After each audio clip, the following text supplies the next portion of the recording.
Hi everyone, my name is Jonathan, and today we are very fortunate to have my dear friend Terence in the house. All right, so this is one of our expert interviews where we really interview some of the experts that in the industry, where they share about their opinions and their expertise. All right, to help us to grow better. All right, Terence, can you share with our audience a little bit more about yourself? Well, my name is Terence. I turned 43 next year, and I used to be in quite bad shape, and I had my own health transformation, and now I find a lot of joy and meaning helping other people to do their own transformations. Awesome, awesome. But you don't look like 43, by the way. What is your secret to looking young? I think it's all about science. You could eat and exercise and treat your body in a way that helps to accelerate aging, or you could treat it in a way that helps you to age gracefully, helps you to look young. So it's a choice. It's not good or bad, but if you know what choices are available, then it helps you to make better decisions. Awesome, awesome. So can you share with us like some, because you have been a trainer for a while, right? So can you just share with us a little bit more about what are some of the myths in the fitness industry? Okay, I think the one of the main myths is that you need to have a gym membership and have a PT in order to get results. I don't go to the gym. I don't train in the gym. My clients generally, they are the clients that right now, because of COVID, they prefer to stay away from crowds. They like flexible timings, and they like to be able to keep their sessions short, because many of my clients, they are time strapped. They don't have like half an hour, 45 minutes every day.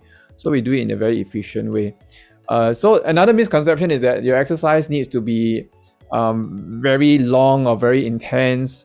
But actually, that's necessarily not true. What helps much better is to be consistent. Find something that you enjoy doing.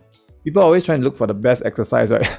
The best exercise is the one that you can do regularly and you can enjoy and is convenient for you. And even better if you have a backup plan in case the weather doesn't permit you to do your usual ones. Awesome, awesome. So can you just share with our audience some examples of exercise that we can do at home, exercises that they can try on, and being consistent. How consistent? How long do they need to exercise, for example? So exercise usually fall into two categories. One is a cardio type exercise. Yeah. Whether brisk walking, running, swimming, cycling, one of those things, maybe even stair climbing. Then the other kind is resistance training. So you're either using body weight, some external weights, or some bands to create some resistance. And they both serve different purposes. It's good to do both. And Singapore, it rains quite a lot, right? So when it's rainy, then it's easier to move to do more strength training.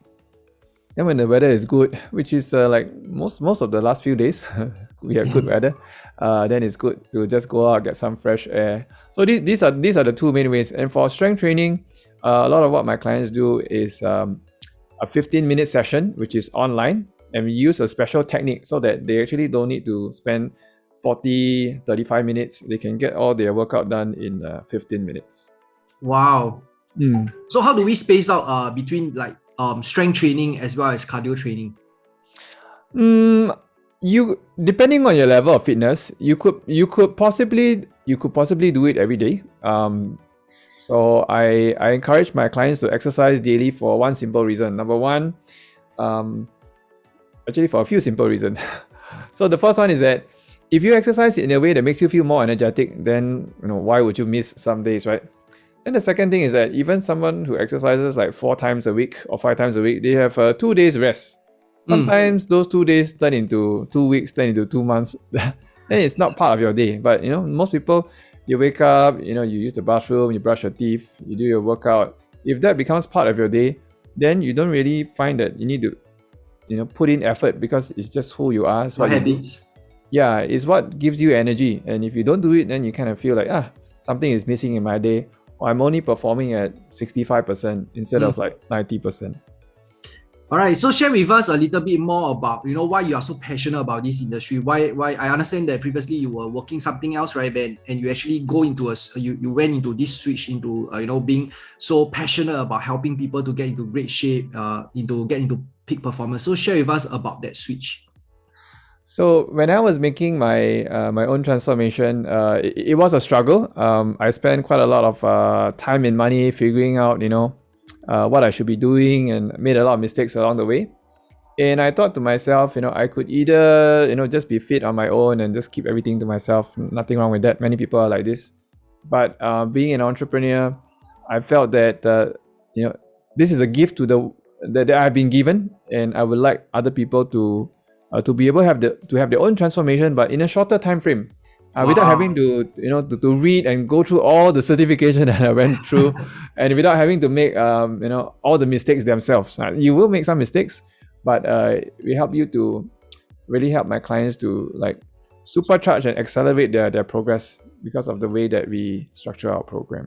Nice, nice. So share with us some of your biggest lesson, along the way that you have discovered. In my own personal health transformation, Yeah. okay, I learned one thing is that if you're not clear about why you're doing it and you don't see it relevant to your entire dream life, then your fitness goal will be very short-lived. But if you understand where is your deep motivation, and you're able to uncover that, and you see how it's relevant to building your dream life, then it's very powerful. You are no longer doing that 15-minute exercise. You are adding to your dream every day by Wow. taking care of your Yeah. body and by being very clear why you're doing it. Those people who have families, and maybe their health has been suffering a little bit, they know that they're more irritable, they have less energy, they can't really fully be there with their family, or maybe they have relatives who have suffered all kinds of different illnesses, and they very clearly do not want to be in that position. They do not want to be on a wheelchair, bedridden, and so on. So to know your deep motivation is very powerful. And people who don't know that, they can do exercise, but they tend to drop off after a while. Yeah. Because they don't see the big picture. Would you agree? Definitely, definitely. All right. So Sherry, I mean, most of the people following me, right? Most of them, they are entrepreneurs or they want to be entrepreneurs. So can you share with us why is health so important for entrepreneurs? Well, I would like to say that the foundation of anybody's career is your health, because that means that you can show up. That means you can think clearly, you can make good decisions. And personally, I felt that when my health was suffering, there was a lot of things that I couldn't do. I wasn't a good example in terms of leading my team, leading my business. I didn't have the energy. I couldn't really influence that much because I didn't have that energy and that drive. So most people kind of like take action in two instances. One, when they are inspired, they Yeah. see an entrepreneur, whether is it fitness or something that they do, and they're inspired, and then they take action. The other one, unfortunately, is when they are desperate. When something goes wrong, either inside personally or somebody close to them, then they sort of sit up and take action. Maybe I had better do something right now. The good news is that knowing that people are motivated very highly in these two situations, then you can decide in advance where do you want to, which one do you want to choose for yourself. You want to choose to be inspired and take action, or are you the kind that actually, like me, I went through my own crisis before I actually made some changes, but it doesn't have to be that way. Nice, nice. So I also understand that you actually participated in six ultra marathons, guys. Six ultra marathons. So share with us like some of your biggest lessons from these six ultra marathons. Okay, I'll start with this. I think in business and in life, if you are an entrepreneur, you want to do the impossible. Yeah. Right. You want to impact the world. And having that mindset, when I sign up for my first 100K ultra marathon, I've never done 100K before. It is an impossible task. I was concerned. I know people don't complete, sometimes they train for it, train very hard, but they don't complete the race. So I was very concerned that, I wouldn't be able to get a medal. But the thing is that if you don't train your mind and body to do the impossible, then when you're trying to reach another breakthrough level, many times we are limited by our mind. Yeah. So I just wanted to do something impossible. I wanted to see, how far I could go. And I also, more importantly, I wanted to be able to tell my children, at that time they were very young, I wanted to be able to tell them a few years later that Daddy did this for you, right? Daddy was in poor health. I was in bad shape, and I wanted to be around. I want to be around when they have kids, and I'll be able to take care of their grandkids and play with them. And I can't do that if I let my body just be the way it was. Yeah. So that was my motivation, and that was what drove me. Another thing that I realized about ultra marathon is it's very different from shorter races. Have you taken part in any kind of race? Yeah, but not ultra marathon, definitely. Okay. So here's the funny thing. When you run an ultra marathon, and I've seen like 60, 70-year-old uncles, right, power walk the entire 12 hour and complete. Wow. So it's not so much about speed, but it's about having that mindset to press on, to keep moving. And I love the community because like ultra marathon in Singapore, quite often you run in loops. So you see the Yeah. people again. And they are very encouraging. It's like a totally different running community. Most other races, you run, you don't really talk to anyone. I mean, everyone is running, right? But in the ultra marathon, you pass each other a lot. And many times, the more experienced runners will encourage. I mean, you're already so tired, right? After like, 6 hours, 10 hours, 14 hours, these people are still, hey, jayo, still encouraging each other. Then I'm wondering like, wow, this community is quite special. I don't see that in a lot of the other areas. So I enjoy being in this community, a supportive community, and I think it's something that you also create for yourself and the people that you work with. I think that's really cool. And I learned that it's the same thing in business. Business is like a series of ultra marathon. If we sprint too much, right, and don't give ourselves time to recover, then we burn out quite quickly. Yeah. In an ultra marathon, you rest, you eat, you visit the bathroom, and you basically have a very different experience than a 21K or a 10K race.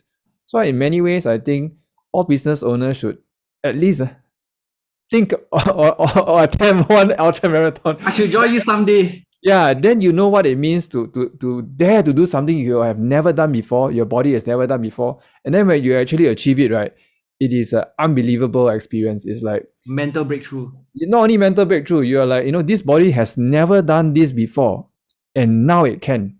Wow. Then what is next? So it's very exciting, but it's also scary at the time when you decide to do something impossible. Awesome. Yeah. So let's discuss about like peak performance. Share with us your views on peak performance.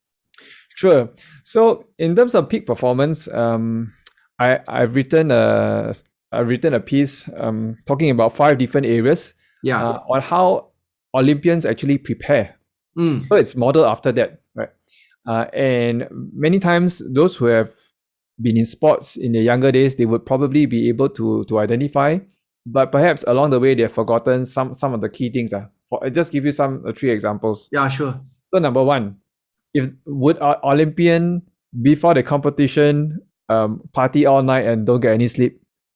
No, right? Definitely no. For peak performance, your body needs rest. So it's the same thing. As an entrepreneur, you're giving a sales presentation, you're meeting your team. If you show up and your energy is low, then are you going to be able to close the sale? Like, what is the impression that you're showing to your clients or your team? So having rest is usually very underrated. Yeah. Some people like to boast how little rest they get, but it's one of those things that are super important, and many people struggle with it due to different reasons like social media and scrolling endlessly before they sleep. Something that my clients struggle with as well.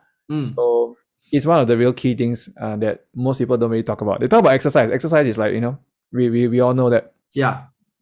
But exercise is where you damage the muscle. Your rest and sleep is where you actually build the muscle. Your muscle grows during rest, not during the exercise. So that's one key thing. And the second thing, which is quite easy to do, and most people to some extent, they suffer from some level of dehydration. A good 2 measures is, the first measure is the number of toilet visits you're making a day. If somebody is making like 2, 3, 4 toilet visits a day to pass urine, right, it's probably a sign that they're quite dehydrated. Okay. A good range should be somewhere between 6 to 8, so every 2 hours or so. And generally the urine color should be a bit light. If it's a very dark color, it means that you're dehydrated, which means that your mental functioning and everything is not at its peak, right? It's just like an athlete trying to race, but they're dehydrated.